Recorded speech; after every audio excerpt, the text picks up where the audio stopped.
بسم الله الرحمن الرحيم سبح اسم ربك الأعلى الذي خلق فسوى والذي قدر فهدى والذي أخرج المرعى فجعله غثاء نحوا سنقرئك فلا تنسى إلا ما شاء الله إنه يعلم الجهر وما يخفى ونيسرك لليسرى فذكر إن نفعت الذكرى سيذكر من يخشى ويتجنبها الأشقى الذي يصلى النار الكبرى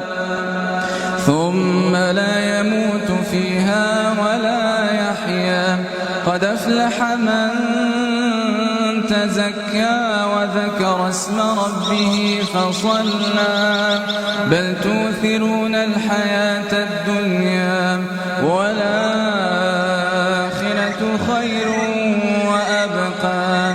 إن هذا لفي الصحف الأولى